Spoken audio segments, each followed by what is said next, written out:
This is Power 102 Digital Wednesday. On a Wednesday, Hard Talk is hosted by Ali. And today, we've got a very, very special guest on set with us in the person of Marcia Miranda, our reigning Super Queen. Let me say good afternoon to you, Fareed. And of course, good afternoon, Marcia. Very nice to see you. Look lovely. Hi, good afternoon. Thanks for having me on. Always a pleasure. Thank you so much. Yes. Afternoon to Power 102 family out there. Hope you're having a great day. It's a nice day. Here in Trinidad, at least. It's a beautiful day. It's not all that hot today. We have a nice overcast sky. So it's kind of not really cool, but not very hot. So Yes. we're blessed. Nice to have you on board. Good afternoon, Fareed. Good afternoon, David. It's so wonderful to see you, Miss Miranda. It's a pleasure to have you. I was speaking with David on previous occasions and saying that I've been trying um, to host you here for well over 2 years. But Really? my timing, I was struggling with my timing. I tried to reach out to you in the month of December, and then I realized, my God, you're busy almost every day in terms of your schedule. Battery 80%. Connected But it's to LAPQ, AQ, BBQ. Sorry about that.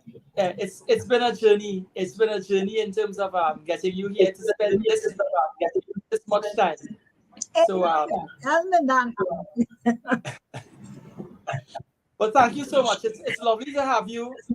You look great. You look great, and it's good to share some time with you. What we wanted to do was to have a chat with you in the context of your biography and the time that you've been involved, not just in soca parang music, but in terms of the local genre of parang soca music, and in terms of your performance art, in terms of you performing and being who you are.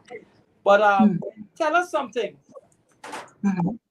How how long have you been performing in terms of we know you as the parang soca queen, or you've developed that taste and that brand through the years, but in terms of your early development, from how very young in your existence did you recognize that you had a talent for performance and a talent for voice performance and performing arts?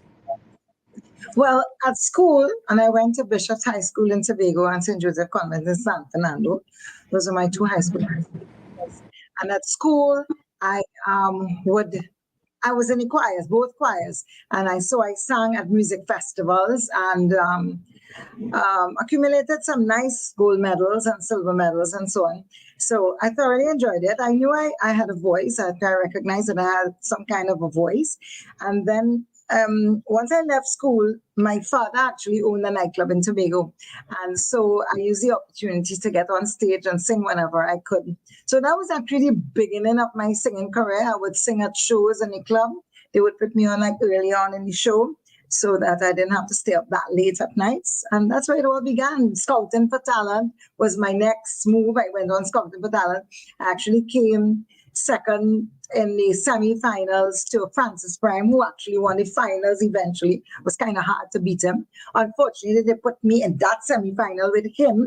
So so I had to, because it's like about 2 or 3 semifinals, right? And he was in my semifinal. So I knew from the time I saw that, I said, okay, there goes this one. So, but that's where it all started in Scouting for Talent as well. And then after that, it was just, that was it. That was like the takeoff. That was it. It all began. Yeah. In terms of your parents, did they have musical talent? Would you say you inherited that, or it's a God-given gift that Marcia Miranda received from the Lord? Well, mom and dad never really performed professionally, but mommy was always singing. She sang all day long, just like me. She was always singing. She sang for everything. Everything she saw, she made up a song about it. She sang about it. If she didn't know the lyrics, she would whistle to it, and that was it. But Daddy would sing, but I don't think he had the best voice, not to be quite honest. But mommy, yes, definitely, yes. Mm-hmm. Tell us something. Where did you Where were you born and your conscious early existence? Spend time. I know you mentioned that your father had a nightclub in Tobago. Um, where did Marcia Miranda present herself to the world? At Scarborough General Hospital, Fort George in Tobago. Yep, on January the 14th, and I'm not telling you what year. Yeah, but yeah, right there in Tobago, Scarborough, Tobago. And actually, the hospital was just like a stone's throw away from where our place was, just down the hill, because Scarborough General Hospital was at the time up on Fort George Hill up there where the old fort is. For those people who know Fort George in Tobago, up on top of that hill, the hospital was right there. Our place was right at the bottom there, like by the sea. It was on the sea, so the thing. So that's where we live. It was called Bacalet, the street called Bacalet. It's still called Bacalet. And we have since, well, mom and my dad passed away, God rest his soul. Mom could not handle the business on her own because all her kids were away from home and doing, their own careers and so on. And so she couldn't handle it. So she sold it. We sold the business. But that's where it all started right there. And we had the club that had the nightclub. So we were all invested in this entertainment business. It's where I began being opened up to, my eyes opened up actually to all these veteran performers, entertainers from Trinidad, the Rash Shorty, the Ella Andel, the Singing Sandra, Wildfire, if you remember them. All these, like Sparrow, Kitchener, every one of them passed through my father's place. It happened to be the only nightclub in Tobago at the time. So I met all of them. I was influenced by their music, the whole idea of entertainment and the fun and the excitement of entertainment. It hit me like a bullet, a serious bug. So that's where I went off track. Sorry, I can't wait to talk about the music. Yeah, but yeah, that's where I was. Marcia was born right there in the middle of Scarborough, Bacalet Street in Scarborough, at the General Hospital. Mm-hmm. How long did your parents live in Tobago before you were born? In terms of... You trying to calculate my age, what? Just kidding. No. Okay, well, mommy and daddy were Trinidadians, right? And the story is that daddy was in Tobago. He was brought to Tobago as a SRP, okay, Special Reserve Police. He was working there, and he decided to start up this little guest house. So he had a little guest house with 2 rooms initially. And my mom came to Tobago as a girl guide with her girl guide group. And they stayed right opposite to my father's little guest house in a little community center. They all stayed there. And daddy saw her. And that was history because he fell in love with that lady. That lady was so beautiful. She is so beautiful. So they met each other and they fell in love. And then about 2 years later, they had my brother, and 1 year later, myself. So I would say they were together for about 3 or 4 years, married, and then they had my brother, myself, and my little sister. How long did you live in Tobago for? You mentioned that you went to Bishop's in Tobago. You went to school there. Yeah. So how long did you you grew up in Tobago, primary school, entered secondary school. At what age did you leave Tobago? Okay, so I did primary school in Tobago, started with Bishop's, and then I left Bishop's when I was about, I went to Trinidad to finish off high school and to stay with a very good friend of mine and her family. So I started going to St. Joseph Company in San Fernando. That would have been when I was in 3rd form. So that may have been when I was about 13 or so, 13 or 14, somewhere around there. Went to Trinidad. And when I stayed in Trinidad until I finished high school and then went back to Tobago. So you spent some of your adult years, your young adolescent years, or your adolescent years, and some of your younger years as an adult in Tobago. And that's right, a lot of years, yeah. And remember when I went back to Tobago, I was probably about, when I finished with school, I was probably about 16 or 17, and so that was a very formative time in my life. And yes, I was in Tobago in those years, early my teenage years, real serious teenage years where you kind of have your foundation as a human being, as an adult, as a woman. That's where it started. Most of it started right there in Tobago. What's your favorite memory growing up in Tobago in terms of your experiences there? Well, one of the memories that kind of sticks out, and there are so many beautiful memories about Tobago, but one that stands out for me is that my dad, you know what jukeboxes are? You know what jukebox, right? Right, good. Because a lot of people don't know about that, right? So my dad rented out jukeboxes to a lot of bars in Tobago, right? All over Tobago. So when he was going to collect his little kankada, right, and to service the jukeboxes, he would call it, he would take us, the kids, with him. And he had what they call a lumbretta. A lumbretta, again, a three-wheel vehicle, right? And we would go all over Tobago with Dad. And we would, go to all these very strange places and meet all these different people, and chat with them as young people, as little children, actually, go chatting with these people, these big adults, and they would be showing such respect to us, and we would show respect to them, and they would share so much of their lives with us while Daddy was doing his work. We'll sit in the bar and we would listen to them, and we see all these, older people doing everything, that elder people did, how they behaved, the things they said, and so a lot was imparted to us, at that age. So that is something that, really impacts on my life, in my memory of Tobago. That's that, I wouldn't say more than anything else, but it's something that stands out about my memory of Tobago, especially in the earlier years, like my childhood years, because that was the time he was doing it, when we were really children, like about when we were around 10 o'clock, around when we were about 10 or so, yeah. Us Trinidadians, when we talk about Tobago, for some of us, and I recognize with a lot of Trinidadians, their experience of Tobago is Scarborough to Crown Point.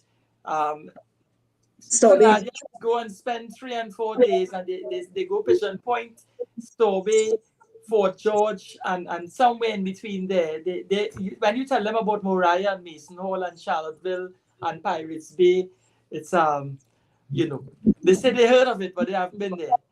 Yeah, but I think Farid, and a lot of people are now, because they're offering a lot of tours. There are a lot of tour guides in Tobago now offering tours, ecotourism tours, and people are taking it up. They are going, and especially that same Paris thing you're talking about, where people go down to Charlottesville and they visit all these beautiful beaches and all these very special places. And there are a lot of people on the internet as well who are sharing all these very special places in Tobago. So people's eyes are opening up to, the fact that Tobago is not just about you jump on the plane and you go and you spend the day in Strawberry and you drink some rum and you go back to Trinidad. It's not about that. There's a whole lot more about experience in Tobago. And not only that, like somebody was asking me, well, I don't know if you're going to ask that question, but somebody was asking me about Christmas in Tobago. I think it was yesterday somebody asked me that. And Christmas in Tobago is one hell of an experience, because it's like real traditional Christmas. I mean, like everybody cooking wild meat in the yard, any petrol tins still, we still boiling how many petrol tin in Tobago, right? And plenty wild meat, and the whole village, they all come together. It's like a harvest, and everybody comes together. And Christmas really is a wonderful time in Tobago. They don't really have many parent groups like in Trinidad, but people still know the parent songs, and they have the marat and the cuatro, and whoever could play it will come, and everybody get together and you play, and who could sing the song, and who cares whether you're singing the right lyrics or whatever. Rio man's and Aries, and you're singing whatever you feel to sing. But it's really, really beautiful experiencing a Christmas in Tobago. And not just Christmas, you have the Blue Food Festival, right? That is another amazing time to be in Tobago. No, there's a lot about Tobago that people really don't to experience. And it's time for Trinidadians. So, it's all one country, and, really should explore all the wonders of Tobago, and especially the people. Because, for years, Trinidadians had this thing where they say Tobagonians don't like them. And it's not that, it's not that. is that, of course, the Burgundians love Trinidadians, but way back when, I remember very well when we were children, right, growing up. I know the attitude some Trinidadians will have. So they will come and jump in people's yard and teach them and go around asking and all kind of thing. You must get vexed. You know what I mean? I pray that you will get vexed if somebody do that. So, but we love, just like, it's one country, and just like how, and we embrace Trinidadians and Tobago and vice versa. So they know Tobago, Trinidad, love hating. It's a love. It's a pure love. All Did you love. spend a lot of time on the beach when you were growing up in Tobago? It being such a small island, some of my friends told me that the beaches are right there. You're not far from a beach. Are you a beach person even today? Well, you know what? Maybe I got too much of it, but I don't really crave it that much. But I love the sanctuary of being by a beach. I love that kind of feeling. I love to meditate by the beach. I think it's the closest thing to being in one with nature. When we were children, we would go to Pigeon Point and spend the entire day in Pigeon Point every single Sunday.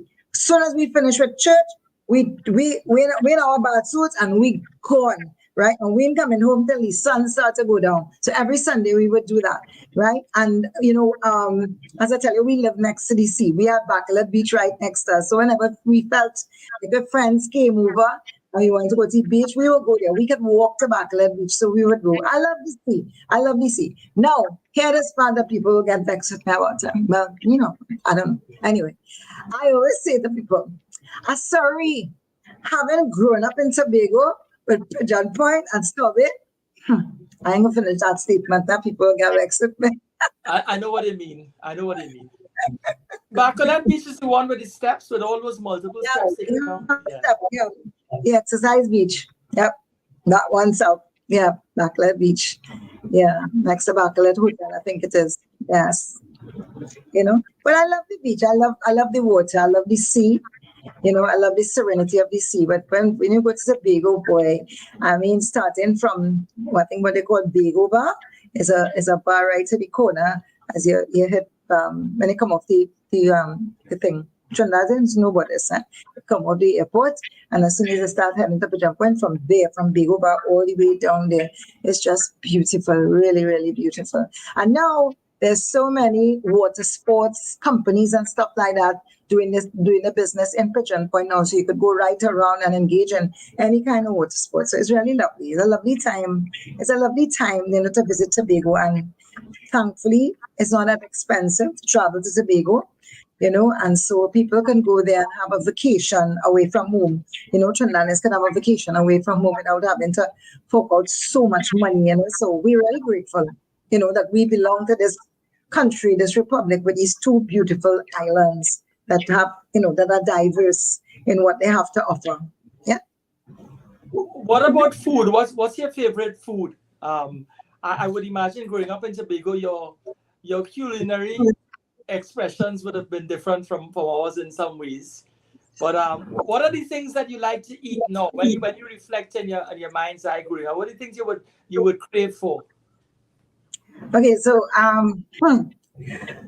unfortunately, I grew up in a hotel, so I wasn't privy to all the real Tobago food that I should have eaten every single day.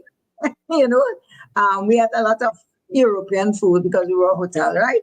But I, like everybody else, like every Trinbagonian, I love my stew chicken. I love macaroni pie and my pigeon peas and my red beans and stuff like that. But these days, I eat a lot more vegetables than meat. In fact, the only meat I actually eat is fish with some chicken. I don't eat the other meats, But I eat a lot of vegetables now, But boy, when you go to, the only thing about it is that Tobago being infiltrated with the foreign foods too. But see what, I guess that's the price of progress, right?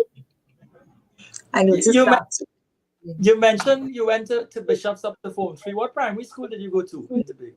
Scarborough RC, Scarborough Roman Catholic School, which is located actually. No, not is. It's moved. I think it's now Scarborough RC, somewhere in the middle of Port of Spain, Scarborough. I passed it the other day. It's like, wow, a really awesome school now. But it was next to the Scarborough RC Church.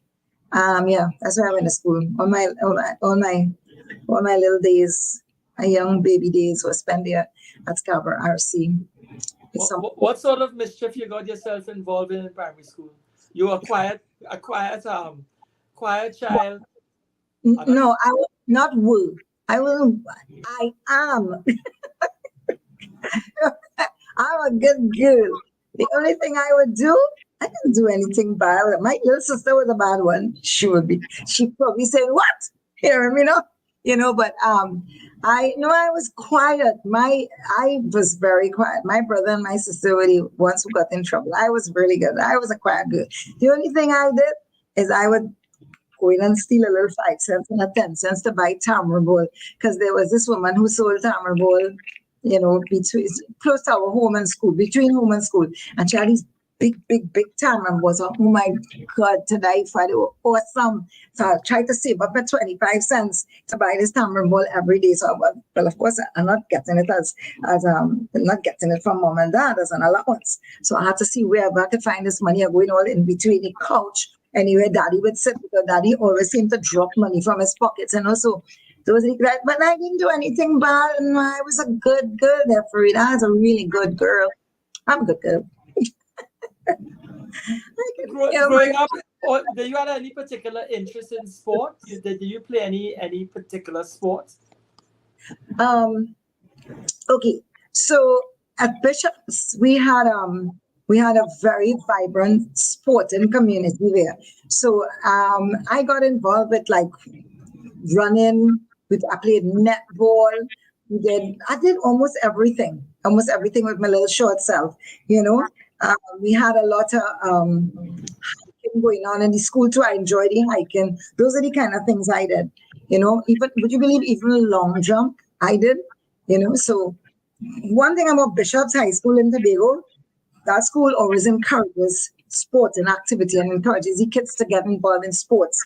So regardless of who you were, whatever was your forte, you had to be in sports and music. So yeah, so I was involved in almost everything, tennis and all, everything, anything I could put my hands on to keep me active, well, to keep us active, we would get involved in it. Yeah, but nothing like not to say like I was a big athletic type. I was not the athletic type, but I enjoyed it because it was something to challenge you, and something to do to help you meet people and stuff like that. So, yeah. I often say that it's been said that the generation that was born between the mid 1990s and the early 2010s, that's what they call the Generation Z. See. When we examine the life that they live now, it's Google and internet and the World Wide Web. Young people before that would have played, you understood what it is to be outdoors, to be running, playing, walking, jumping. We have a generation that would have spent most of their time indoors. I guess the dynamics of the society and how we live have changed. But for people like yourself and myself, I guess we would have had a different experience growing up. What is your view in terms of how life has changed for the younger people now? Because a lot of your work would involve entertainment now, and you would be interacting with that Generation Z, perhaps even younger than that. What is your feeling for this current generation in terms of what they've missed, or how do you, when you interact with them, how do you relate to them through your music? Well, how do you even relate to them when they're always in their phones and the iPads and the tablets? Anyway, that's just a fun, right? But Fred, listen, what can we do? It is what it is. This is the period we're going into right now. It's a very interesting period we are in right now. We're moving very, very fast technologically. We're into AI now in the same couple of years, in the same I would say within the when did the mobile phone come in? Do you remember? I got my first mobile phone in the year 2000. That's 24 years ago, and that was when you had the TDMA, Yeah, the thing. Well, the first one was a very big kind of, they used to call it the phone booth, right? yeah, So are it you was like a saying, walkie-talkie. yeah, right. So somewhere between 1999 and 2000 is when we exited from the pager system, right, to the mobile phone system, right? Yeah, We're talking about just just a little over 23 years or so ago, right? We had the mobile phone. Now we have AI intelligence, right? We have people taking pictures from their glasses. What's the name of the guy on television? There was a show, something Max. And he used to speak into his shoes and all that kind of thing. You don't remember that one? No, you're too I remember young. that one. Anyway, and the Jetsons. We remember the Jetsons, right? Yeah, I remember that. Yeah. Okay. So all those things, right, were things that we used to just smirk at a year, right? We wish. And all those things are coming to pass. You have people taking pictures from their glasses. They have cameras in their glasses and they're just going on taking pictures. And you have people, talking to you, and right away you could translate what they're saying, into your language or vice versa. And so many other things going on. People can take my voice, right, and turn the way my lips are making, whatever movement my lip is making, put a different voice to it or a different language. And I mean, like, the things that are going on now is amazing. It's really amazing. So it's like right now, okay. So years ago when we were kids, it was all about physical activity. Of course, we knew we exercise our brains as well. But now it's more about brain activity. It's like mental challenging every single day, mental challenges for these kids. That's what it is. They don't want to see anything about outside. It's just the ones who are really, really excited about sports will get involved in sports. If they want to see sports, they sit on by the television or the tablet and watch the sports or whatever. But for the most part, they're very much interested in visual and technology and their tablet and this. I mean, look at the little babies now. A baby that's just born, from time they start, So what? I mean, like, you can, of course, you continue to tell kids the importance of exercising, the importance of going outside and interacting with people face to face, getting to know people, going outside, having fun, and that's the best you could do. But I mean, my thing is, it is what it is. This is what they like. This is what they were born into this digital age, and that's what interests them so much. It's just One of, up to us. Mhm. one of the things that amazes me is the fact that technology has given us access to information that we would not have had access to before in terms of Google. I also look at everything is a picture now.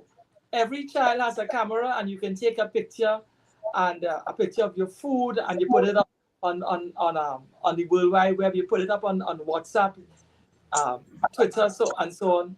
And there's a point in my life between, let's say, the age of 12 and 18. I could check how many pictures of myself I have.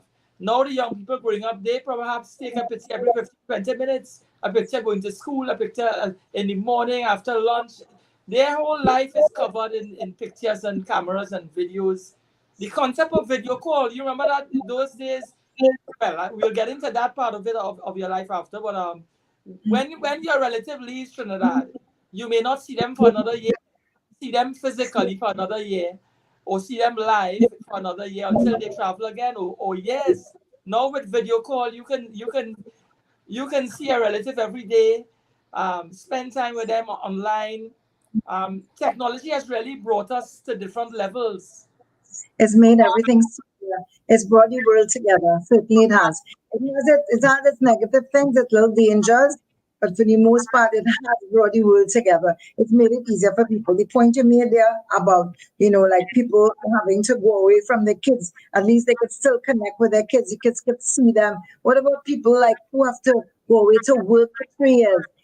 Before, if your father, like, you remember what we used to talk we used to call, anyway, that's probably a negative terminology, so I'm not going to use it. But mothers and fathers who had to go away to make a dollar to take care of their children, right? Yeah. And their children would be growing up with a grandmother or grandfather or auntie or something like that, right? But now the parents can actually FaceTime with them every single day, more, and not every single minute, if they so choose, and that's good.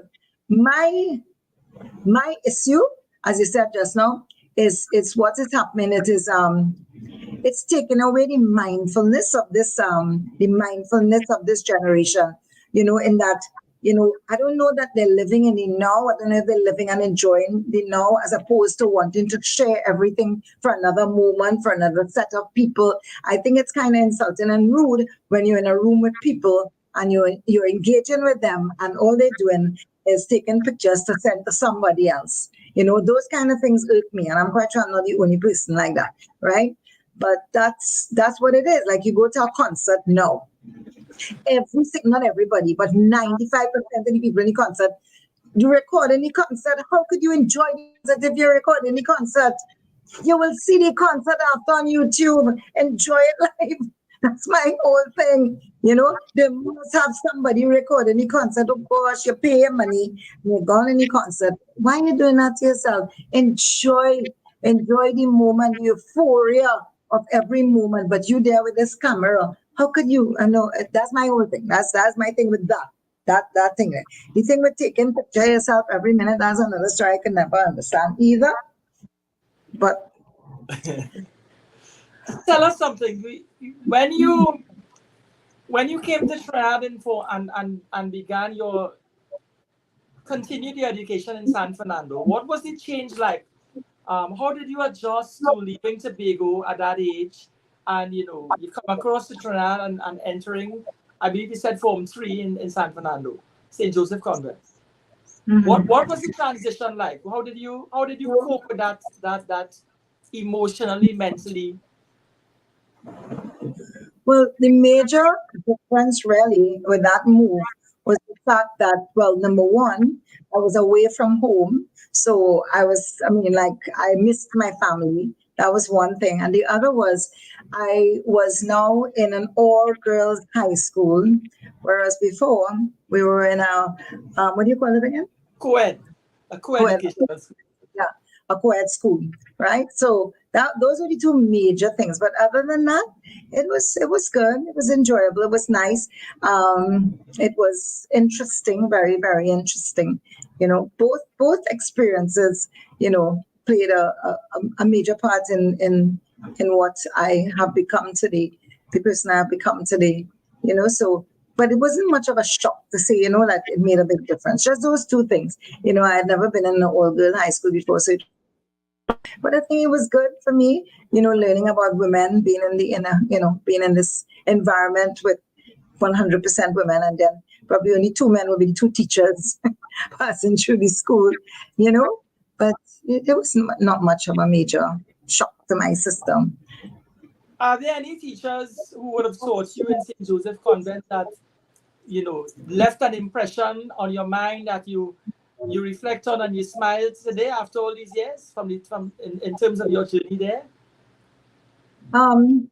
They were all, I don't particularly like to point out people because they were all very impactful. They were all very good teachers, really, really good teachers. They were one teacher I really, really, really, that was fun for me was my English teacher. Her name is Miss Thomas, because it was the first time in my life that I realized that somebody had to pronounce the word, Thomas as Thomas, because we would always say Thomas because we thought that was the English way to say Thomas is TH. But she put us in our place from day one, and she said, no, my name is Miss Thomas. And she always walked upright, right? And she had a handbag on her hand, and she walked upright. She was kind of a tall woman. She was about maybe 5, 10, 11, something like that. And she would walk to school, and she's Miss Thomas coming. And she spoke with an English accent. I always remember. That was kind of different for me because I didn't have anything like that before in Bishops. So that was kind of amusing to me, for want of a better word, But she kind of stood out. And then, well, I had one one male teacher actually, and that was Steve West, and he was our biology teacher. So that's it. Other than that, everybody else, they were really good teachers, very, very, very, very good teachers at that school, at both schools. Let me put you on the spot. Tell us about your first crush, the first boy that you would have seen that growing up that you liked, that you really, really liked. Tell us about him. What about him that really struck you? And tell us about that experience. Hear me. Dun, dun, dun, dun, dun, dun. All right, let me see. No, but I remember that there was this boy on Bacalet Street there. He lived very close to the school, and I liked him. But I didn't know. I don't know. I'm a little girl. I don't know anything about crush and that kind of thing. But what I knew is that I like him. So I remember, well, everybody had their posse. The girls had their little posse, and the boys had their posse. So one day, so it's so amazing, the way children think, right? So I didn't know how. I just wanted to let him know I liked it, but I didn't know how to do it. So I went with my girls and I said, we're going down there, right? So we went down there, and I went to him and I pushed him, right? And then his voice came around and he said, no, leave them. My girl said, don't touch her. No, this time I touched him man first, My girls, don't touch her, don't touch her. Listen now, we are little 10 and 11-year-olds, And we started a little fight there on the pavement. And I always refer to that as Tobago love, this push fighting, But that probably was the first little boy that I saw that I liked at 11 years old, and I went and pushed him. Like, I know how you can love somebody and push them, I didn't know how to express, maybe it's because I was not supposed to express the fact that, I like him. Did you all lose touch, or you sometimes when we reflect on these things, you meet in your adult life and you chat about growing up and those experiences. Did you ever keep in touch with him at some point? Did you bounce up, as we say in Trinidad, at some point through the years? Unfortunately not. We went our separate ways because when I went off to Trinidad, I kind of lost touch with quite a few of my friends in Tobago, like my school friends now. When I got back to Tobago, I actually I asked about him, and I was told, I don't think many people knew where he was or what he was doing, but no, I haven't seen him since. Never saw him since. Unfortunately, he's a nice guy. When you were when you spent Form 3 into Form 5, what were your subjects of interest? You would have developed a taste in your mind's eye for where you want to go in life, or what led you into your professional life? What sort of interest did you develop in your mind, and what were the images you had in your head at that age in relation to where you want to be? Well, I was more into modern.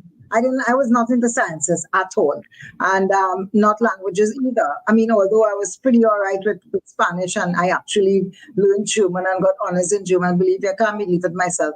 But anyway, what I love is modern studies. I love literature, I love English, I love, things like that. I really, really love geography and that sort of thing. I was into that sort of thing.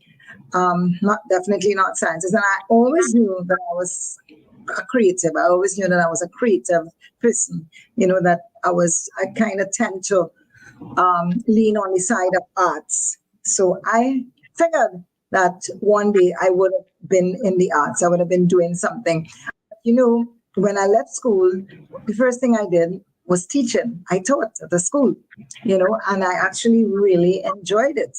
I really enjoyed teaching. That really was, if I was not into music and stuff and the arts, I probably would have been teaching. I really love teaching. I like the idea of trying to impress upon people, the young people and their minds. And it's fun. Well, at least then, right? It was fun, to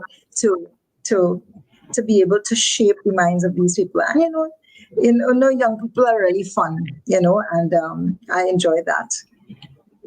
But other As than a that, teacher, you would have had the gift of being able to communicate and yes. to impart what you know and your values and so on.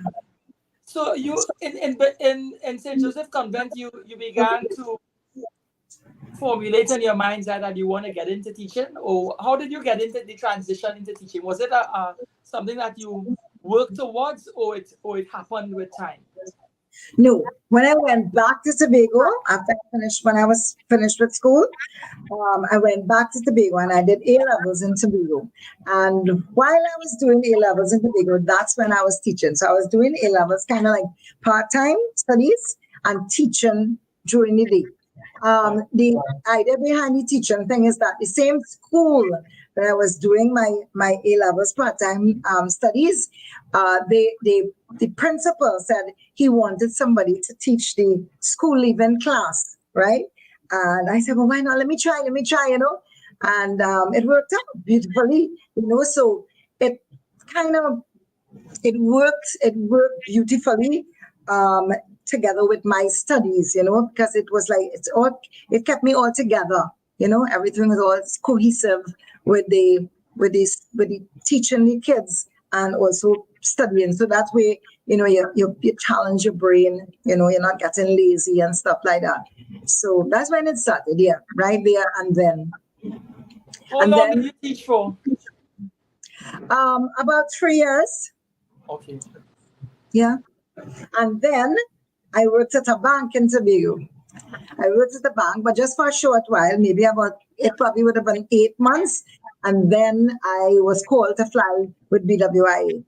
And that was the rest is history kind of thing. I flew for donkey's years as a flight attendant, and I was spoiled, totally spoiled, But I would imagine as a flight attendant, you would have, traveled the world in terms of. I have friends who are flight attendants, and they tell me when I said, "So how's Australia?" They said, the plane lands, we spend 3 or 4 days, and then we're on the plane again. We try to get in, steal a day or two in between, but you spend so much time in the air and so much time in hotels that sometimes it's not as glamorous as the public looking in from the outside may think.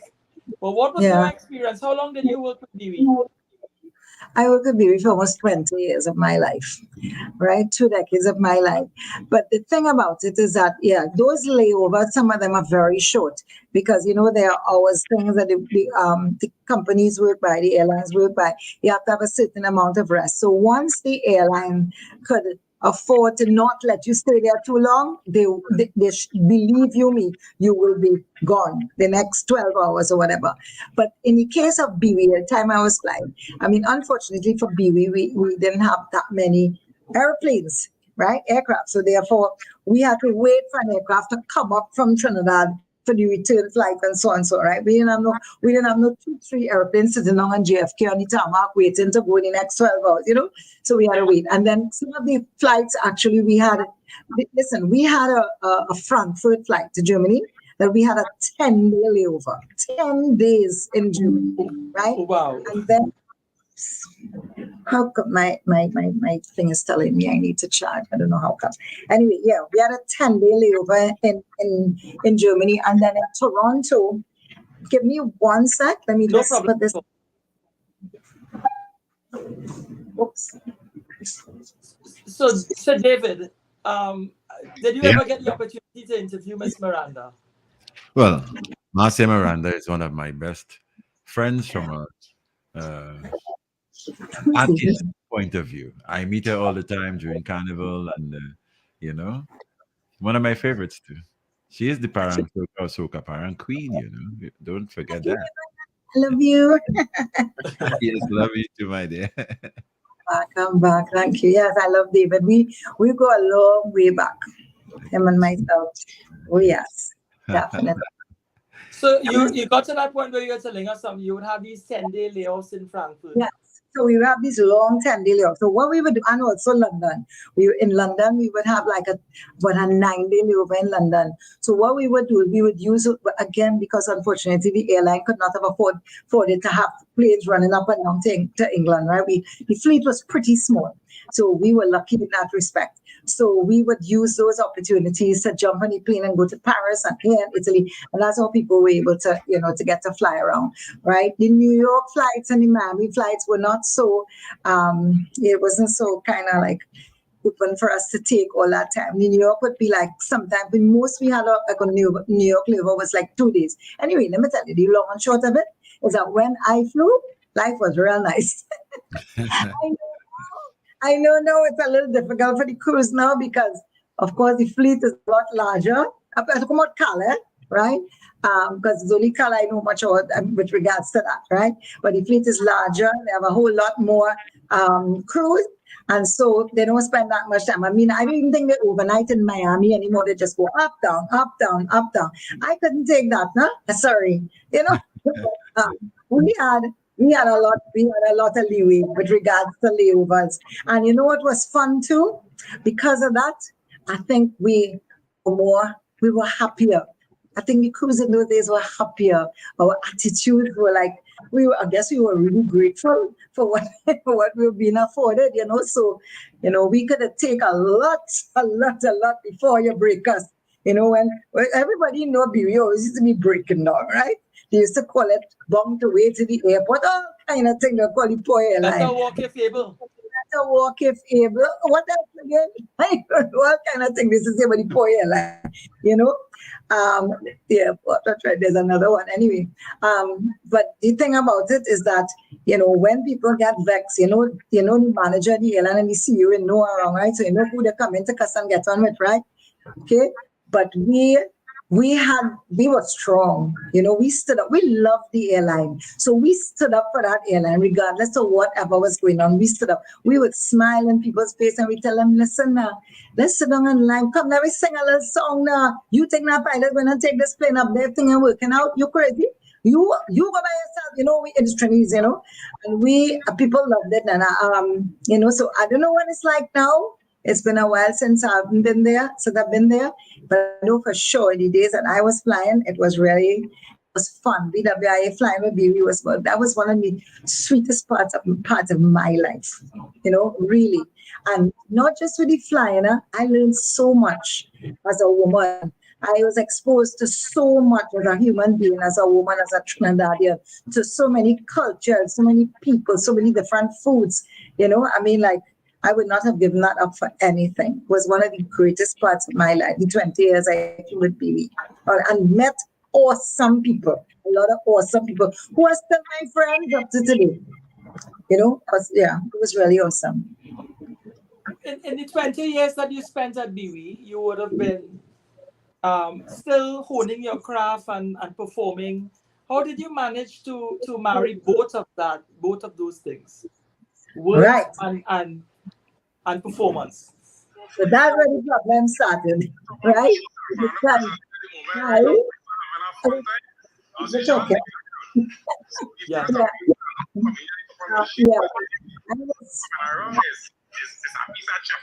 That on your end or my end? It's not my end. It's gone now. That's all right. Yes. So we had this inter-company Calypso Monarch, right?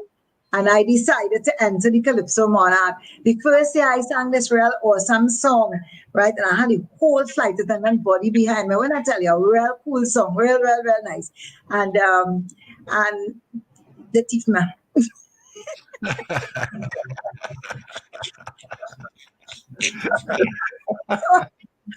I said, I'm going back. So the next year I went back, man. And I sang a next beautiful, real nice song because how many people behind me? Remember, I'm the support, right? So we went there and we won the Calypso Monarch, right? And this guy, Peter Blood, who we all know Peter, right? Came up to me after and he said, Miss Miranda, here what's going on? You see, You need to go on stage, you have the voice, you have the personality, you have this, blah, blah, blah, what kind of thing, right? So I said, okay, I'll think about it.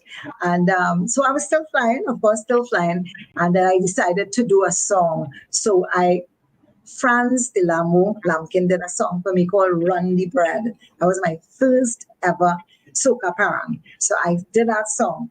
And I started getting shows, outside Washington, Kilimanjaro Club, all kind of thing. What? People like, where was this little girl? If I see one little shorty girl singing, And I started getting a lot of shows. So I said, gosh, boy, it looked like this thing could work for me. It looked as though I could really make this film. So then, bam, here comes Frank Dilamo again, and Michael Neverson with Bring Out the Ham. Well, yes, go and clear this time now. Beautiful song. I can't get the time off to perform, boy. When you see Christmas come around, then give me the time off to go. I say, nah, boy. So I had to make a decision. I really had to make a decision, and I realized I really love the art form. I love singing. I love the entertaining and stuff like that. And at that stage, I'd already had like almost 20 years, just about one shy of 20 years flying. So I listen, I will have to share this joke. But I tell a lot of people this, and it may sound funny, but it's real serious. I decided I was going to resign my job, my cushy flight attendant job with a salary that I get in every month. I don't have to put out no money, just collect my salary. And I decided to give that job up. So when it hit me on my last flight, which was a New York flight, I went down into Manhattan and I went in a bookstore, Barnes and Noble, and I bought a book called How to Make a Living Without a Job. Read that book from cover to cover. Listen to me. And I'm scared as it must say, what have you done? But I tell you, I did it, and there was just no turning back. I just continued, Life is about taking risks sometimes, but not everybody could do that. It's all about your circumstances. I mean, you can't just give up something if you have other people depending on you and stuff like that, So, but I was able to get through. So it would be safe to say that you felt that you had a calling to perform, and you answered the call.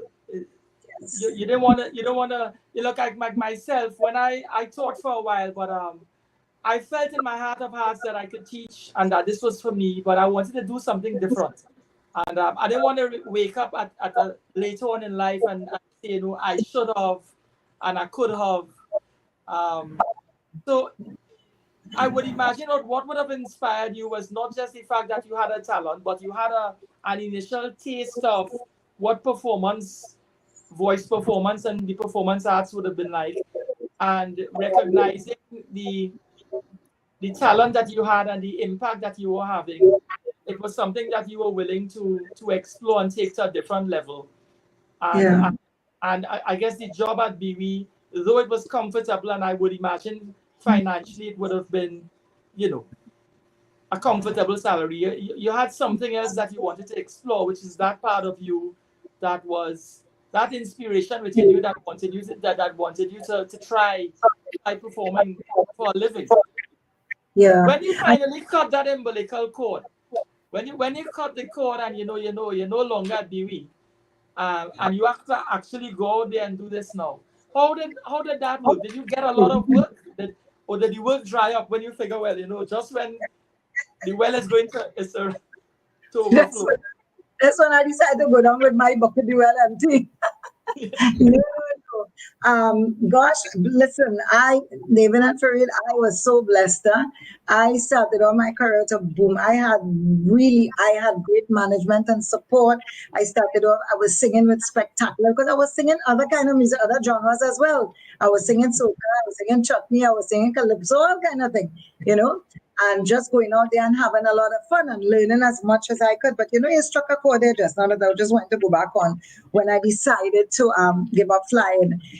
One of the things that hit me, similar to what you just said here, is that I said, something, I don't want to die with this talent in me, I really feel that God gave me this talent and I'm going to take the risk and I'm going to go out there and see if I could explore it. And that was one of the things that I had on my pro side of decision making. But I had a really good time.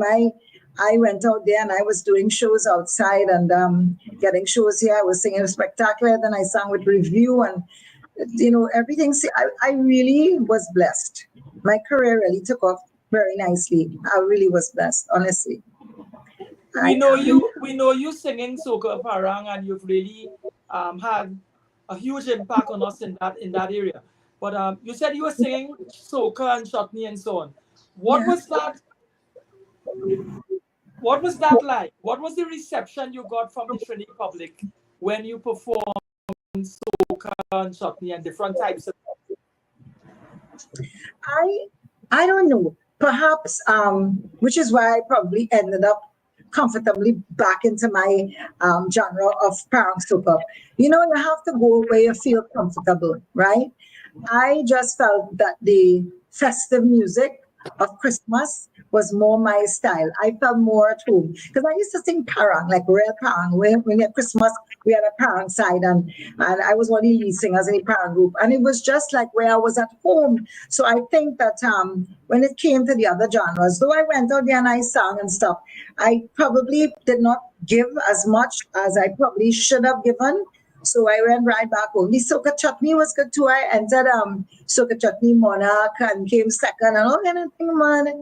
Got some nice music and I think it's what I think it's what my voice lends itself to, right? The type of voice that I have to choose what I feel that is that I could actually do justice to that type of music. I always felt that I couldn't. I always felt that I personally, I don't know what other people felt, but my personal feeling was that I felt I didn't have kind of voice to be able to project like soca in particular, So I just stayed in my little corner and did my own. I love calypso. I love calypso. I love soca too. I love soca, but I love performing calypso as well. Love not as well. I love performing calypso. I love the storytelling. I think that's what it is. I love storytelling. Love storytelling. That's why I love calypso, and I love the soca chutney. I love the festivity of the soca chutney. I love it. I think it's a fun music, just like the parang and the soca parang. But I did them all, did all of them.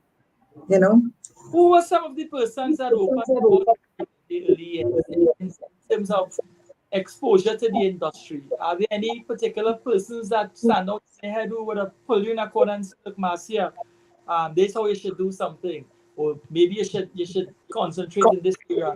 Are there any persons who would have, fathered you, mothered you in those areas, showed you the way, opened the door? Of course, of course. Well, the first person who invested in me was a guy called Otti, not is Otti Merez. He had a studio, and Otti did an album with me, and it really went down very, very, very well.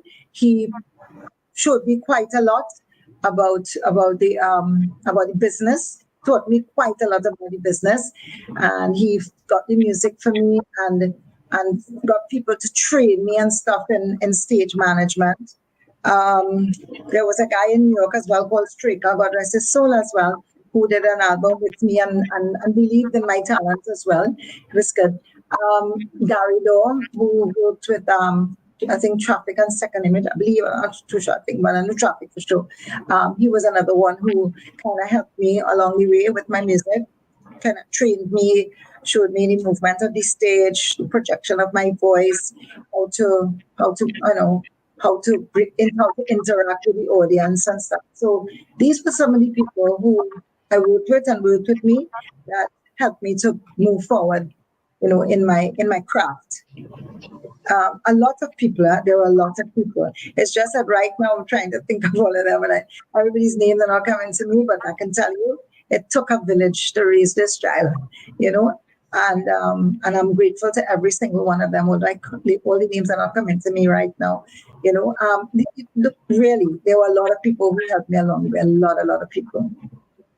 When you were working BWE and performing, I would imagine having the balance of a secular job and performing on the side, as we see, that would have been different from relying on your performances and relying on your career all together, financially and emotionally and so on. What was that like? Knowing that no longer Biwi isn't there. It's like sometimes when you have a pension and a job, you're telling yourself, well, in case of anything, worst case scenario, I still have Biwi. When in Well, in getting into the performance arts and the performances and getting gigs and developing yourself, surely there would have been some trauma there or some thought in the back of your mind, if it is this thing don't go to plan, or if it lasts 2 years and then it busts. Um, how did you cope with that? well, I wasn't worried, afraid, because I know that performing was my first love.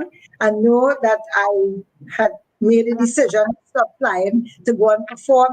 But to me, life is always about adventure with Marcia, always about adventure. I didn't feel like I had to be stuck in this if it wasn't working. I always felt that God would provide. There will always be something that I could rely on. I just feel that I was gifted in that way, and there must be something I could do to be able to make a living. As a matter of fact, I was I started doing radio work. I started in the media. I mean, I became a presenter for many years, and that's something I didn't even think about. It just fell into my lap like that, and I just always feel like there will always be something. I will always explore my gifts, and I feel a lot of us have so many gifts, that we don't explore, and we get scared, and fear takes over, our faith in ourselves, and our love for ourselves and belief in ourselves, and I don't allow that to happen. I always feel something will happen, something bound to happen, So I was never really, besides that day in New York by Barnes and Nobles and the hotel, I never had, I never had another fear. I never really, no, not at all. I always believe something will happen. Tell us about your first album. When you decided that you want to do your first, let's say, commercial album. What was that like? What inspired you to go in that direction and recording and so on? How is that different from performance? In terms of like, Well, actually, when I stopped flying with Beauty, my first album was an album I did with Kenny Phillips, and it was like a whole long story of my life, all the songs, everything was basically like a story. And actually, I did do a video based on all that, a story based on the album. I did all types of genres on that album.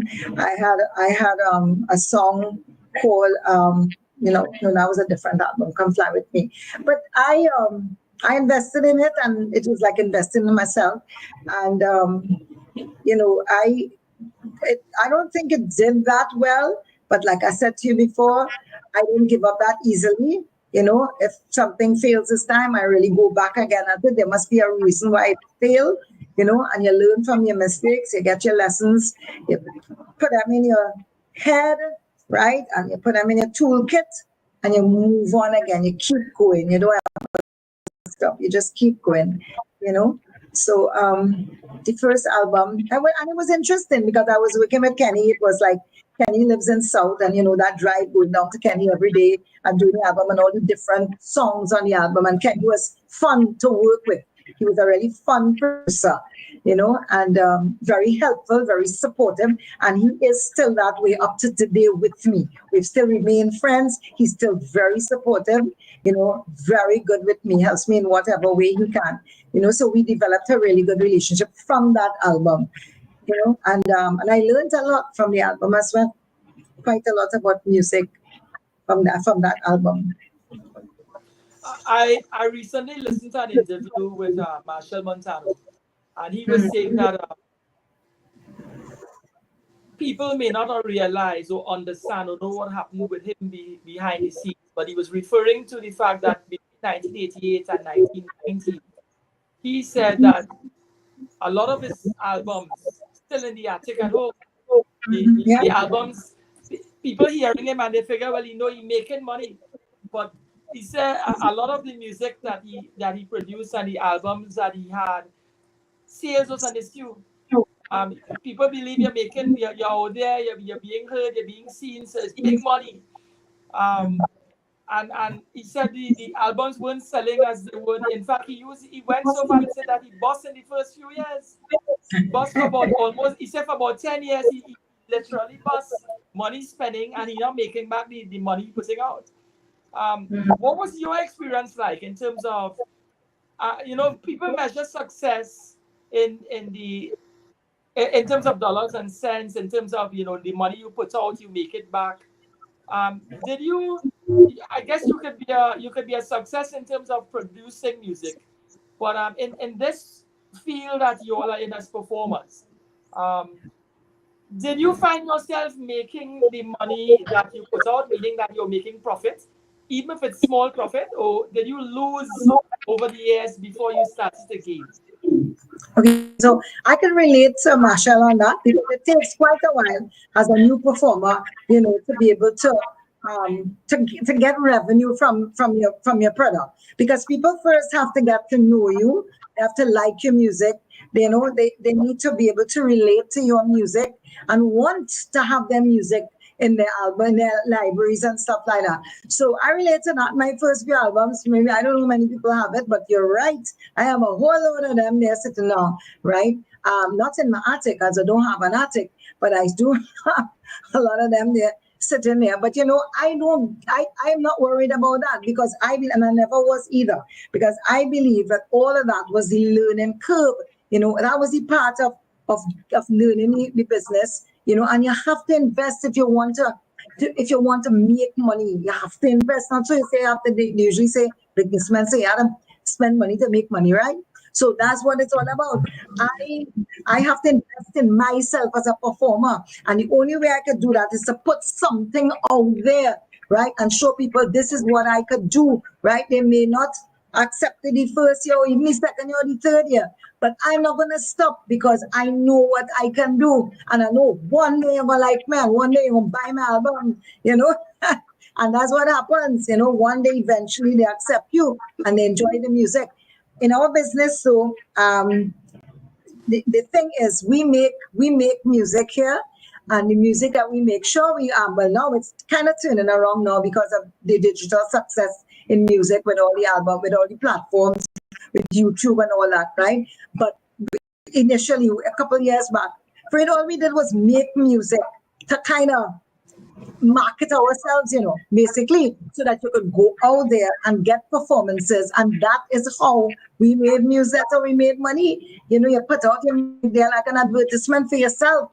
This is who I am. This is my music. You want to get your song big because you want promoters to hire you, because that's how we made the money. Now people are making money off of digital sales, Spotify, so on, so iTunes and that kind of thing. But it's still important, Why do you think in the soca arena, it's music is seasonal, right? Because people want to constantly get gigs every single year for Carnival, not so? And then beyond Carnival and internationally. So every year now you have to go and make a new song for Carnival so that you're relevant for the season, right? It's not about making any money. In fact, in my opinion, it's not about making any money from the albums or whatever. It's about making sure that you're relevant, your name is out there, and you have a hit or whatever the case is, so that you can get gigs, because that's where the money is more than anything else, right?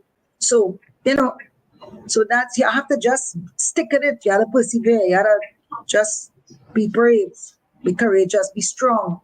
When the time calls for it, you have to be strong like a lion. You gotta be. Persons listening to you through the years, on reflection, they would soon realize that there's an expression that you cut road for Gucci to run. You would have laid the foundation for a lot of persons like Rome and they who are on the scene now. They would have been standing on shoulders like yours, in terms of you would have come through you'd have created pathways for other persons. What was it like? What was it like as a woman, performing, getting into the performing arts, as leaving Dewey, Did you find it difficult as a woman doing that, making that transition? Did you feel that you were at a disadvantage, or because of you're a woman, you had advantages? What was that challenge like? Well, if there was anybody out there trying to make it hard for me, I'm sorry to tell them, but they failed. Because I honestly never felt at any moment that there was any challenge that I was facing that felt harder for me as a woman than the men in the business. I didn't feel that way, honestly. Maybe I don't know. Maybe I'm wrong. Maybe I'm being I don't know what. But I didn't feel like if it was happening, I was unaware of it. Honestly, I was unaware of the fact that it was being hard for me. But I really did all that I had to do, and I know my place in the business. When I started to sing, I mean, Scrunton and Baron and all of them were there. I know they were the big guns in the business. I respect them with regards to the soca opera. I respect them. I learn from them. I look at them when I go to performances. I look at them. I look at how they handle their business, what they do. I like how the manager. I look at how the managers, perform the duties and stuff like that. I look and I learn. I'm not going to that. No, no, no. I'm not going to let anybody dampen my sunshine for any reason whatsoever. I just happy for everybody to shine in their own little corner, and I got no. When we see you perform, you have such an infectious personality, and so lively, so vivacious. There's a self confidence that comes with the way you hold your craft and the way you perform. Is it something that you feel it's at your fingertips, or you have to like motivate yourself when you're going to perform? What, do you think it all comes natural? Because for us looking there, it's in my little world. I think to do what you do, there has to be an essential talent, and then you have to have the personality to fuel that talent. Because without, you can't be shy and have talent. In order to realize that talent, you have to be willing to put the work in to evolve it. Um, what inspires you in terms of where do you think that comes from? And how do you feel down? Sometimes you're going to perform and I don't feel like it today. To go out there and smile and interact with it. Or do you what is that like for you? Well, I, like every other human being, I get tired at times, very exhausted, during the season. But for the most part, I love the season. No, I took my soca prang right now. I want to just think on soca prang. I love the season. I think it's a very joyful season. People in a really great mood. So that in itself is an advantage to me. I don't have to prove myself to nobody. I have great music, good music under my belt. I think I'm a good performer, if I may say so myself. And I love people. I love to interact with people. And once I feel the energy from people, I I love it. I just love it. I am not doing it like if it's a job. I'm doing it because I really, really, really, I am enjoying it. Sometimes I feel bad because I wonder, I wonder if I enjoy this thing more than most people, boy. But I love it, and I love to, meet people's eyes, in the audience, you look at somebody eye to eye, and you could see the happiness in their eyes or whatever, and I really, I thoroughly enjoy my genre. I enjoy the time of the year. I enjoy performing. I love performing. I don't have an alter ego when I perform. I am myself. I am the same Marcia on stage as I am off stage. I don't have to change into anybody else. It's the same person. So not hard for me, right? Yes, when it gets like further down in the season, because we do quite a lot of shows, I begin to get exhausted. I ain't gonna lie. I start to get exhausted, and I feel like sometimes, oh gosh, I wish we could just. The strangest things happen to me sometimes. I'll be like, gosh, I wish the lights could go. So I can just cancel the show. I'm gonna go and sleep. But for the most part, I mean, I love it. I love performing. I love performing. I love my Christmas. I love people at Christmas time. I just love it. I have no complaints, none whatsoever, and no problems. And even performing generally. I love to perform. I like to share myself with people. I love it. I love sharing my personality. I love sharing my talent. I love sharing my happiness with people. So it's not a problem for me at all. It's not a problem. If I can't do it, I'm telling you I can't do it. And it's only because I'm real sick and tired. That's the only way. I will say no. That's the only way. And even sometimes when I sick and tired, I'm still going. Because sometimes when you hear the music so and you see the people coming forward and you know that they want it and they want to be happy, suddenly, some kind of strength and energy is just come out from God knows where, and you're going again. And so my manager will say, you are the same person who tell me you're feeling upset. Look at you, you're like a beast out there. So I don't know, it's some kind of jummies at when you hit that state and you feel the energy from the people, from the music, especially if everything cohesive, like if you have a nice sound system, right? And there's a nice place and people happy and everything working together, great performance, awesome performance. When you get a bad sound system, God help you. you know, God help you because you have to work double time. you know. As But as a performer, when you have to do a gig, do you make demands on your hosts in terms of you expect that they will provide a certain kind of song system? Or I can say that because I remember, and I can't call names, but I'm involved with my alumni, my past students association at secondary school, and when we're organizing a fete or something, some of the artists will tell you that, listen, your sound system and sound engineering has to be on a certain level. We're not yes. to come there and perform if it is, they have standards, they have certain things that we must meet, otherwise we simply don't meet their, we're not at their level. Do you have that sort of demand? Are you demanding like that in terms of you ensure that there's a certain level of engineering that goes into ensuring that they can receive you can perform under those conditions, and the audience can receive you in the way that it should? Yeah. Well, I don't know that we're demanding, but I certainly think that my manager, asks of certain things. They have a criteria for performing, and one of them is a good sound system. A good sound system, and time. Time is another thing because in my season, which is a short season, it's basically just 2 months, November, December, right? We have a lot of work to do. We sometimes do 5 gigs a night, right?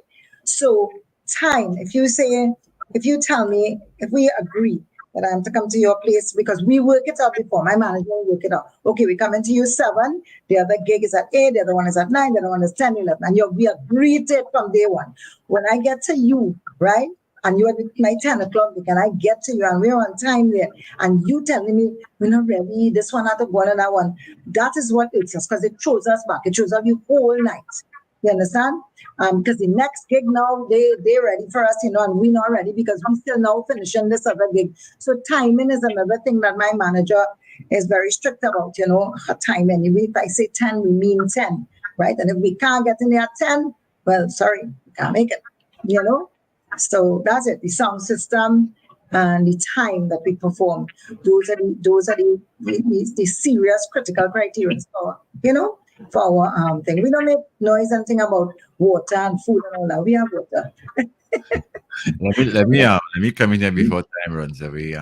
Well, I follow you all the time. I play your music very, very regularly. You're one of my favorites. Seeing that I represent, I always say that I am the lip of what I call we music and we culture. This brand new song that you just released here, I know the hits that you have, they are timeless. What Yes. inspired you to do a new song? And based on the talent that I know you have and the futuristic way that you look at the art form, what inspired the Afro beats into the parent? Hmm. So tell me about this new hit and how you arrived there. All right. So I am putting this on Less Than Paul. Less Than Paul is the one who was inspired to fuse our parang music with army piano beats. Okay, he is the one that thought, let's try this, because he realized that the beats were pretty similar. Also, if you listen, you will hear a little bit of zouk in it as well. So there's the parang, the zouk, the piano, and he came out. And then we all know that Leston Paul is like a merciless man when it comes to music, right? He put all that together and came up with this beat, with this song, with this melody. And he got the whole production together. And he thought, he was trying to think of which voice, who he thought could take this. There's so many other people that Leston could have chosen. So I am so grateful he chose me, and I think it's probably because of the fact of that it's parang, a fusion of parang with the piano and so on. And he said to me, I want to do this. So I asked him, I said, Leston, you sure you want to do this in Christmas, boy? Because this kind of song could go on, and I don't know if this business in Trinidad understand this, and if they would let it stay, and if they would understand that this is a kind of a sound that must go on beyond Christmas. And he said, Marcia, listen, let's have faith in it. Let's go with it. And I called one or two other people in the business, and they said, let me tell you something, Marcia. You are to jump out of this thing that you get stuck in, and a lot of us get stuck in. Yes, you're singing soca parang, yes, you're singing parang, but what's so wrong in showing a diversity? Do it out there, sing it, show them the diversity of our culture, of our performers. Do it. Don't be afraid, So I got that confidence from my peers, and I'm talking about people in the business like Beaver Henderson, right? Errol Peru, these people who are in the business for a while. Marcia, go for it. Don't be afraid. Take it. Go with it. And Leston, of course. And I said, okay, let's go for it. We jumped in it. I said, Leston, I will give it my all, and that's it. And I so enjoy that track. When I tell you I enjoy that track, I love to sing that. I love to hear it. It's so beautiful. The music is so infectious. I love it. I love it. He did such a wonderful track. And he wrote the song as well, right? Yes, He wrote the lyrics. He wrote the lyrics as well as he's the producer of it, and did a wonderful. And then Cliff Dancing is my videographer who did the video that we just released yesterday. Yeah. So I'm really proud to be able to bring this out this year. Well, I think it's a fantastic track. Farid had sent it to me earlier on. I listened to it and it blew me away. I said, "Wow, this is fantastic!" And Leston Paul too. I call him Dr. Leston Paul. Yeah, Dr. Leston Paul. Mm-hmm. Yes, he did Love in the House with Poser to introduce the Afrobeats into it also. So I was wondering, but what's next? And when Farid had sent me this a while ago, I listened to it when I got home, and I said, "Wow, this is fantastic!" And I'm very happy that you are the one that is bringing it to the fore, and I know it's going to work fantastic for you, because I know in Trinidad, like you said, we expect you guys to make a new song every year. I think Trinidad is the only place like that. Yeah. She expects so much of the artists in this country, boy. Of course. Tell me something. Are you comfortable in the direction most of the artists or the music is heading to now? Are you comfortable that it's going to impact like the Marcia Mirandas and the people who have taken it to levels that I myself didn't believe it would have been taken to? It's a global impact it has created. Are you comfortable with as to what we are hearing, brand new, what is happening now, the kind of releases, especially with soca and so? How you feel about the growth here? Yeah, I'm good. I'm good with it. I'm happy with it. I'm my only little concern is some of the other little genres that's sneaking in on the outside there that, in my opinion, are not very complimentary lyrics wise and stuff like that. That may I hope don't make it on the global market before the soca, Yeah. But I'm okay. I'm very proud of our young people, our young artists. Really proud of them. They're really doing a lot of work, good work, And I think we're in good hands. Obviously, yes. Okay, okay, and I believe that this brand new song is already on social media and accessible. Yes, yes, yes. We're on YouTube. The video is on YouTube, Mhm. and yeah, and I believe I have a little marketing team that should be putting it out on the other platform, the other handles like Instagram and so on. Yeah. So yep. So it's just to get you guys to play my song. Well, I do. Thank Religiously, I do. I have some you. very favorites from you. You know, um, Tell um, me what's your favorite. I want to hear both your favorites. Let me hear. Let me I hear. have favorites. Marcia Miranda is favorite. I like Christmas roast. All Yes, right, I right like away, the way right away. Christmas, the way Just, Christmas used to be. yeah, oh yeah, boy, that's cool. That's nice. Parang band. I Man, dancing. yes, I think like Calypso, you've told a lot of stories in those hits In those, that I yeah, spoke about. Yeah, yeah, thanks. Yes, and Man passing is another lesson. yeah. Yeah, That's a fantastic one, you know. yes, Yes, really good. storytelling wise, you know, people look at Parang, you know, I think it ties together with Calypso, you know, by Calypso our stories are told. I think you Mhm, were able to tell a lot of beautiful Trinbagonian stories in those three tracks, particularly. You know, mhm. I like all the hits and I play them all. You know, sometimes I say, "Geez, this is an Thank overkill." you. I know you've always been a great supporter, man. I thank you so much. Really, really. 102 has always been a great supporter of my music. Thank you guys so much. You know, I mean, I could never have done it. I tell you, it takes a village to raise this child woman. Really, really, really grateful. But you see, you on the rose fall egg. You see, Oh, what? you give it that next name. Eh? I give it the original name, Christmas roast. You You're right. You're very right. I apologize. I apologize. but I love to play. Yeah. Oh gosh, yes. Yes, Oh my. fantastic, fantastic. I pray that you keep up and continue to fly our flag at that level. I mean, that's a very tall order you have set for young ones to follow, and I'm happy for that. Thank you. As long as God gives me life and breath, I will continue. I ain't stopping there. Trust me. You can count on me. I ain't giving up. I I ain't know. giving up. I can feel it in your passion. But Yes. when I say, I think Patricia was on a whole and great till a whole and green. Yeah. My favorite Yes. mistake. Yes. Yes. I'm going to Just say that. continue. Yes, you continue all the way. I'm 100% behind you. Thank you. Thank you. Appreciate it so much. Yes, for real. Thank you. Do you read music? Are you do you have that formal training in reading music? And do you play instruments? Any instruments of your own? In terms, I I am so daft when it comes to that. It ain't funny. I can't read music to save my life, right? And with regards to instruments, to laugh, right? I could play the marac. I could, I could play the marac. I could play the tok tok. I Yeah. could play a little bit of quattro, just one or two little songs, right? I know the chords, right? So I could probably play the full little bit on the quattro. But that's the extent of it, you know. That is, and you know, that's one of my regrets. And I don't know you know what? This year, my bucket list was to learn pan. And I just never got to it. I think I'm not gonna, God's spare alive, next year, I'm definitely gonna learn that pan. I'm doing, you know, I need to, I want to, I love pan, eh? I love pan too, pan.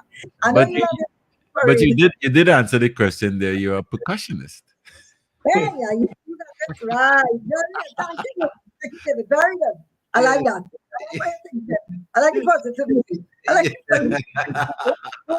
I like your vote of confidence. Of course. In the darkness. Oh gosh. are you into writing? Are you into writing? You pen a lot of songs, or you've penned a few of them. I know you from your previous discussion. You would have someone would have written some of your songs. But do you write your own material? I because I'm not musically minded, I if you give me a track, I can write the music. I actually won a Soca Parang of the Year award for a song that I wrote called Corn Soup, which I did with Optimus Productions. Corn Soup, I wrote the entire song. I don't know where it came from. Also, a lot of these songs that you may be hearing out there that other people have written. There are quite a lot of these songs I have actually put in a little bit of my writing myself, tweaks and stuff like that. But we're not as selfish as some of the international artists. The international artists, if they get a song and they put an exclamation mark on a line, they put in their name as a writer, right? But we don't do that here. We allow people to get the credit when credit is due. So we do that. Another song I did that I did some writing and wrote basically the entire chorus and parts of the verses would be a song I did called Letter to Mama. Right. I did writing on that. So, but again, I wouldn't put myself down. I will give the young people the chance to get the credit. You know what I mean? So, but Corn Soup was all mine. All mine. I put my name on it. Well, one or two other songs. I mean, have my name on it. That I did with Franz and the over the years. Yeah. But once I have a melody, because when those same shows I was telling you about earlier on, right?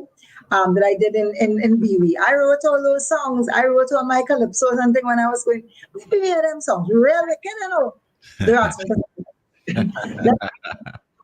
Let me sing another part of one. Yeah, man. Of course.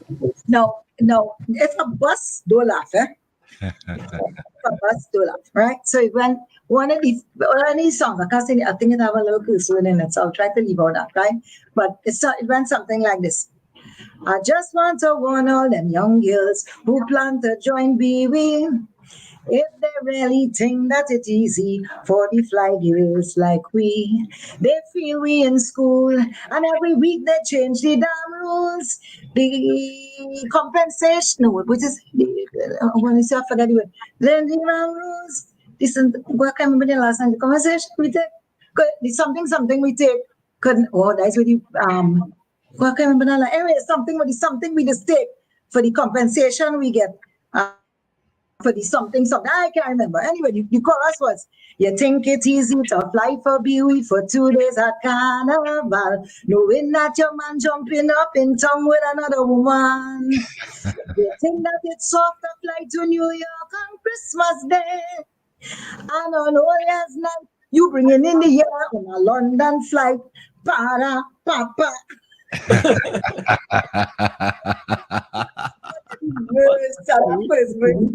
No, that was one of the first songs I ever wrote, and then the next year I wrote another one. So give me a little melody and it was sing, going to town. So that's why I want to learn music. That's why I want to go and learn to play pan, put some music. Letter to Mama is a signature song, Yeah, that's a song I mean, that was done a while ago and it's very relevant now.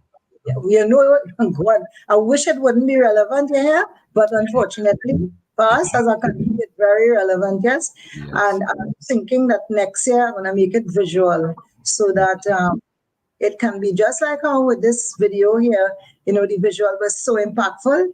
I am going to do a video for Letter to Mama because when I do that video, the things I have in my mind, myself and Cliff still dancing, wow, I'm going to wake up a lot of people. Yes. I quite support that also. Yeah, thank you, love. If you have to pick a steel band. Hey, no. Fred, you're going to set me up here today. No way. I have to ask, if you have to pick a steel band, where you would go and sit back and allow them to teach you the rudiments of performance and the rudiments of playing a band, what steel band would you choose? It would be Invaders, All Star, Despot, and no man to set me up now. No. Ask you for a steel band, not the 7 steel bands in Port of Spain. You know steel band people, right? Next thing you know, I call a steel band, and tomorrow I want to go down by another steel band, and when I reach by the gate, they put me out. What they do? They put me out. No, don't do that. No. It has certain things that will answer and certain things that can't answer, man. You don't do sleep. You know that as a sleeper, man, don't do set me up. I will tell you off air. All right, I can live with that. No, I love all those. I love all my sleep band, all them good, man. All the producers, the captains, the managers, everybody, arrangers, all of them good. Everybody. Do you go to panyards in this carnival season? You know, like myself, I tend to go to a lot of the yards just to sit in the bleachers in the distance, away from the instrument itself and the band performing, and just close your eye and listen to the music. Do you do that sort of thing? Are you a listener of steel band music, or you're one of those who just go in the yard to line and be seen? No. I don't just go to live. I go and I listen. I love music and I love band. I love the sound of the band. And what I love about going in the Panorama too is that you hear a lot more than just the piece that is being played in Panorama, because for the most part they play other music as well. So you hear the diversity of the Panman, you hear different genres of music, So I love to go in the Panman for that reason, if nothing else. And let me just send a little shout out to my friend Cindy Roseman. She's the manager of Marsicans up in Arima, and I know she listens. If I do say hi Cindy, hi Marsicans, and hello. Oh God, they'll kill me. That's another pants I wouldn't be able to go. You know Marsicans, right? The small tight singer band. Yeah.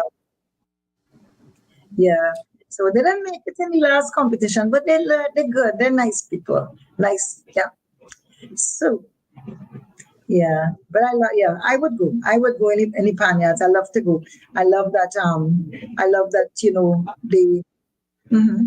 I would imagine there's some panyards you would spend more time in than others. Is there any particular panyard you spend more time in than others? David Faridas always do this to everybody, or just That is Farid. Oh my God, pretty really easy, Are you really not easy? Don't try that, no man. No, listen, I love the music. No, all right. Let's have. I love, God, do this or don't do it, boy. Nice, me, not me. You ain't good. Don't chain me up at all. I ain't getting chained up. Come on, say better than that. Don't chain up. I love. My day job as a lawyer, so I know to ask the same question in different ways. If you have to get advice from an arranger, if you have to sit and spend an afternoon with a steel band arranger just to get advice as to how you could enhance what you do, with their knowledge of the instrument, the national instrument, and how you could marry that into. What arranger would you handpick if you can? What arranger stands out in your head that I would really like to hear what he has to say? Well, and I've done it before with him because he's a Tobagonian like myself, right? We grew up, in the same country. I admire him. He's come a long way. He's great musically. And of course, you're not talking about Do-One Stewart, right?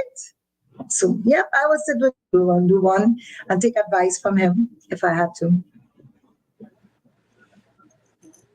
What about your family life? I know we've avoided. When I say I have avoided.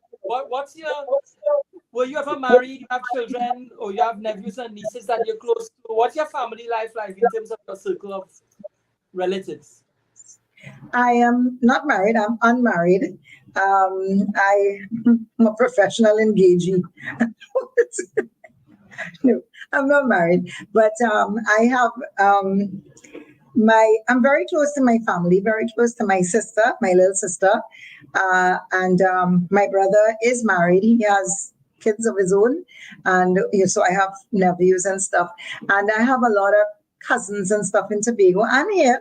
That we're pretty close, I'm pretty close with, we get together and we have fun and stuff whenever we can. But with regards to my family, in fact, my mother is here in Trinidad right now, but she lives in Tobago. Herself and my brother live in Tobago, and but she's here right now. And I'm so proud of my mother. She is 96 years old and she's so strong and cognizant and everything, and she's one of my biggest fans. And I pray that God will continue to bless her, because it's like I hear people talking about, my mother was, and my mother was, and my mother was, and I kind of stop in mid sentence, and I go like, "Was boy, would I have to say that one day? And what am I asking of God? My mother is 96, and I feel like if no, she's to go nowhere. She's to stay right there forever and ever and ever. Let me go first." Because I can't imagine my life without my mother. I just cannot, guys. I can't. She's our pillar, she's our rock, she's everything, and she doesn't make us feel like she's going to die as the next thing, so yeah, but we're very grateful. We're really close and family, and very grateful. So what do you normally do for Christmas? Where do you spend Christmas Day, and who do you spend it with? well, lately, initially, for years, I would go to Tobago. We'll go to Tobago because my little parents side will go to Tobago with me. We'll head over to Tobago on the first flight, 6 o'clock in the morning, go parang with mommy, and then come back over on the 9 o'clock flight and spend the entire day paranging and going by everybody. And we eating food from everybody and all that. But lately, it has gotten a little quieter, especially since my life has gotten busier with this career. And so now on Christmas Day, it's just my family at my house every single year. Everybody comes over to my house, and I cook as much as I can cook, and I tell my sister, bring what you can, and she brings 2 dishes, and I do all the rest. I hope she's hearing me, and and that's what it's like. But it's lovely having my family, my mom, my sister, and any friends that are around that come over. That's Christmas first, and then we go hang out with other family members in the afternoon and stuff, and then Boxing Day is party day, right? So must have a party to go to. And sometimes I too would have gigs on a Boxing Day, the Boxing evening and stuff. So that's like, but Christmas is nice. It's fun. It's fun with the family. It's fun with my friends. It's fun and I have an extended family now because there are a lot of people who I perform for. And they're like my family because I go there every single year. They want me to come and perform, and I love going back to them. They're like family now, So I have a lot of family. When you worked at BW, I'm sure you would have traveled throughout the Caribbean too, or even now, I guess, performing. What is your reception like outside of Trinidad when you go up the islands? Do you perform up the islands of the Caribbean? Oh, yeah. In fact, last Christmas, I went to Grenada and I performed in this huge park. I can't remember the name of the park right now, but I was amazed at how beautiful. I wish they would do that to the Queen's Park Savannah. It was like a huge park, and it was thoroughly lit up. There was a long arcade that you had to drive through to get in here, and there were like about 20,000 people in this place. And I was their guest artist, their foreign guest artist, and it was so beautiful. And I came off the stage, as I always have to do, and I had the children. I was like the piper, and the children going through the crowd, and especially when I was singing things like they go on with that, my dustbin cover, the children, they go on with that, and they're screaming, they go on with that, So it was really, really fun, and they bring out the ham, and then, they like to sing Give Me Love. La, la, la, la, la, la, la, la, la, la. They're singing and they're screaming, la, la, la, la, la, la, la, la. It's a lot of fun. Yeah, it was really beautiful.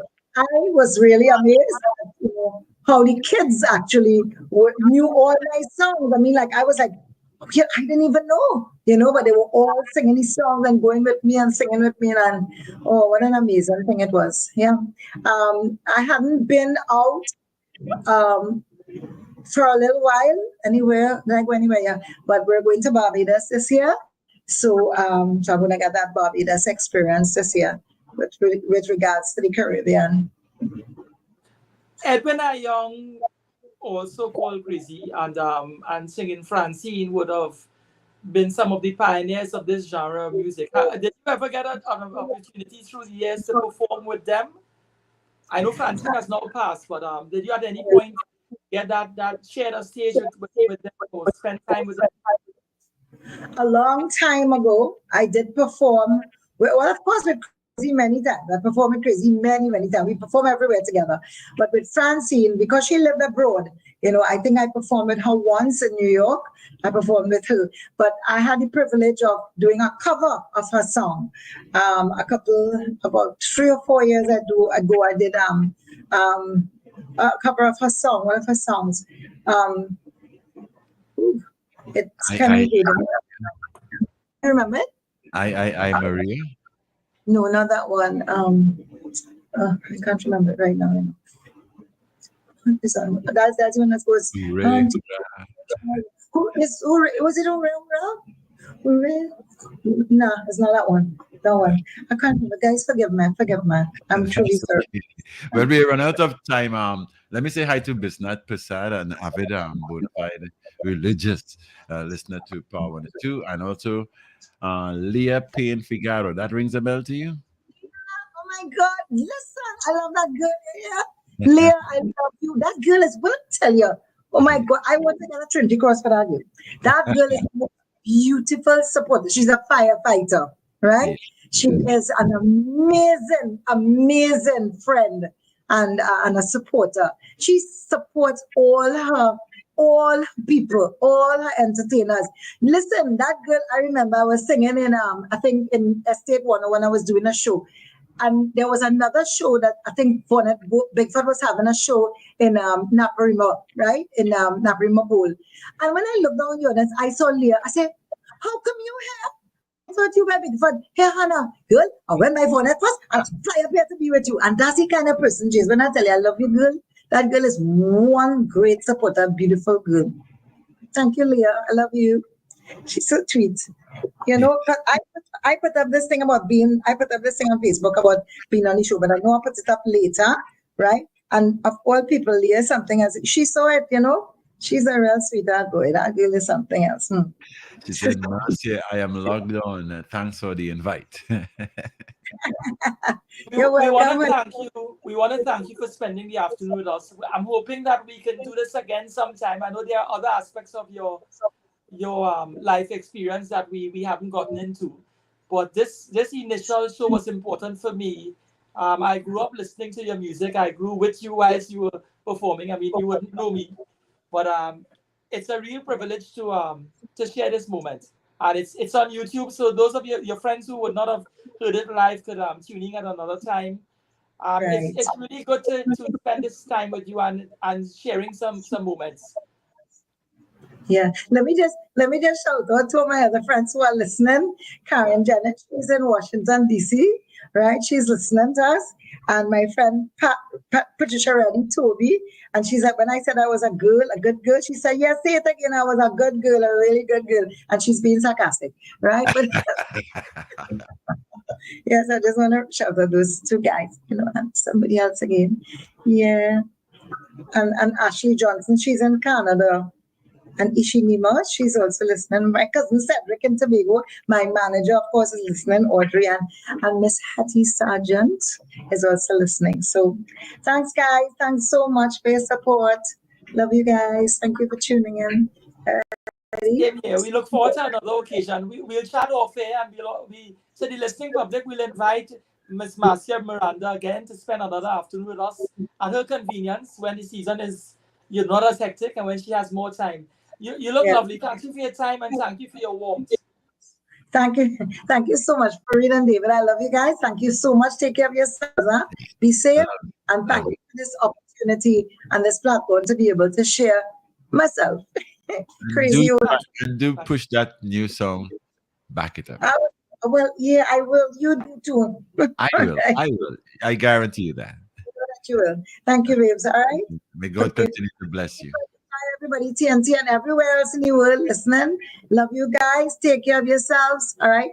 And the ones in America, vote wisely, please. All righty. Bye. Bye. Bye. Thank you, Farid. Blessings to the public. David, all over to you. Okay, thank you. That's it for today's edition of Hard Talk with our special guest, Marcia Miranda, our iconic Stoke Apparent Queen.